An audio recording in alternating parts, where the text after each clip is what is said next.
More news now from closer to home, and a teenage driver has been sent to a detention centre for 6 years after his car crashed into a group of young people, killing a 14-year-old girl and injuring 13 others.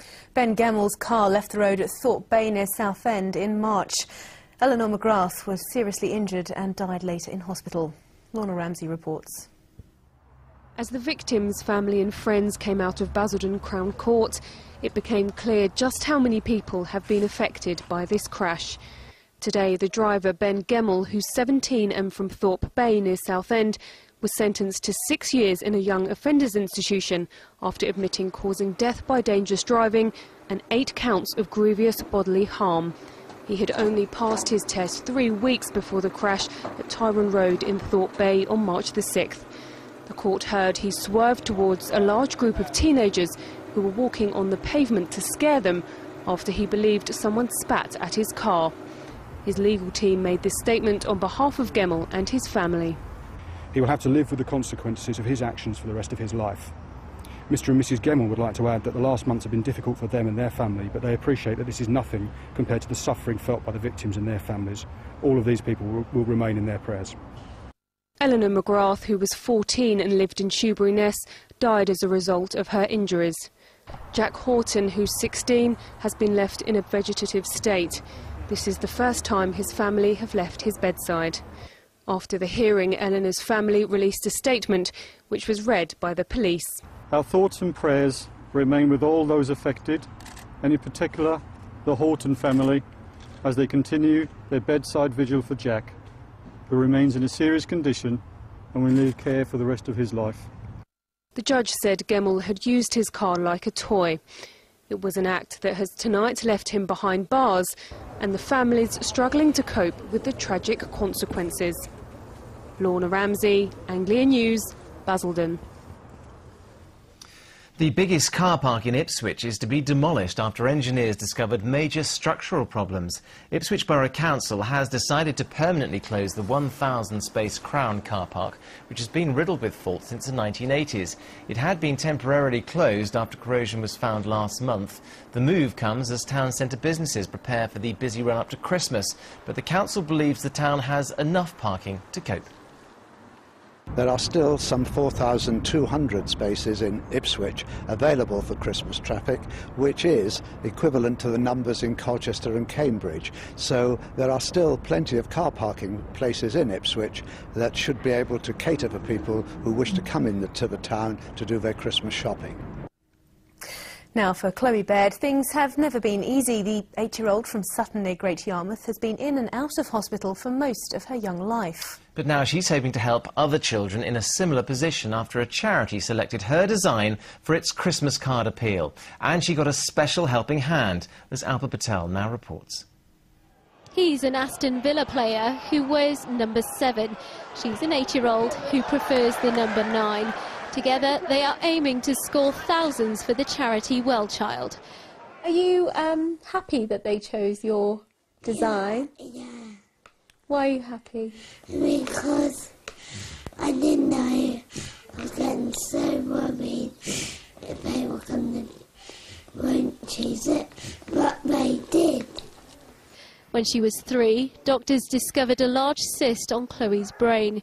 She had surgery, but unfortunately suffered a heart attack shortly after. But this little girl is a fighter and she survived. More complications have followed, but Chloe's courage is apparent to everyone who meets her. Now Well Child has chosen her Christmas card design, along with 4 others, to represent their selection this year. She's getting a helping hand from Ashley Young, whose handprint is on her card.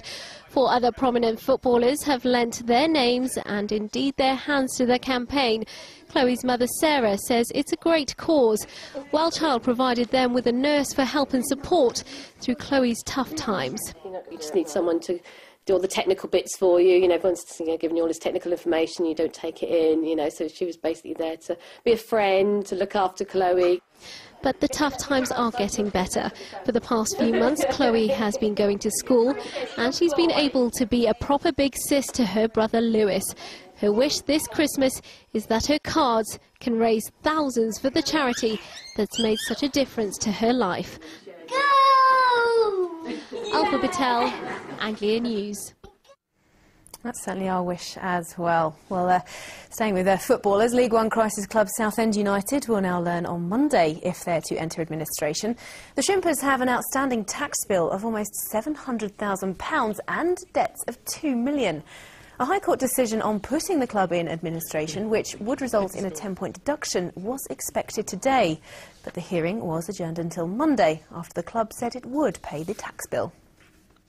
Norfolk Triathlete and World Ironman champion Chrissie Wellington has picked up another accolade. The 32-year-old from Feltwell near Thetford has become the Sunday Times Sportswoman of the Year after a public vote. It caps a superb year in which she's broken the Ironman world record and won her third consecutive world title.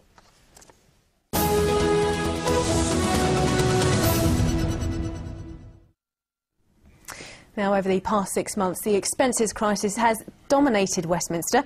Among the claims made by some of our region's MPs, thousands of pounds worth of gardening, cleaning and furniture for their second homes, including barbecues and plasma TVs.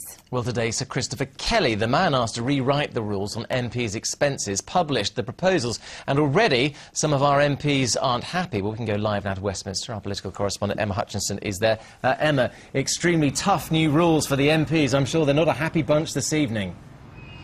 Well, that's right. After months of headlines about MPs' expenses and days of speculation about exactly what Sir Christopher Kelly would come out with, today we had the report and we now know what the new rules are going to look like. Yes, and some MPs are grumbling, although a lot of it is behind the scenes because they don't want to be seen to be saying that they don't want to fall into line with what these new rules on expenses will mean.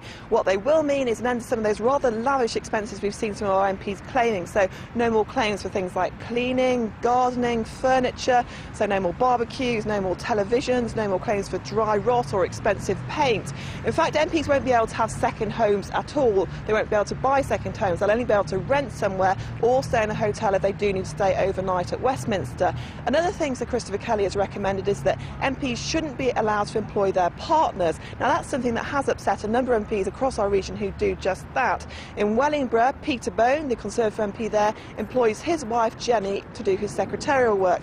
Both of them say that it couldn't work any other way.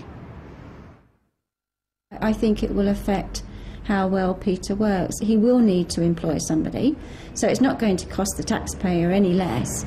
But the trust that we have together, I think, is invaluable. But also, we do work at unsociable hours. I generally think this is a bad report. He hasn't understood the situation. And in my particular case, I guess what might happen is that Jenny will continue to do work unpaid, which seems grossly unfair. And nobody else is going to do dictation for me at midnight on a Sunday evening. And I think my wife would be a bit upset if someone was. So, Emma, we know these are tough proposals, but when do they actually come into force? Well, things like gardening, cleaning, furniture, that starts right now. As for phasing out the mortgage claims and having partners work for them, well, that'll come in over the next 5 years. All the party leaders say that MPs must accept these proposals, and I think with the general election in just 6 months' time, well, most MPs might grumble behind the scenes, but in the end, they'll have to accept these proposals. I expect you might be right. Emma, for now, thank you very much. Now, many of you have been getting in touch with us to say how much you've enjoyed our series of archive features marking Anglia's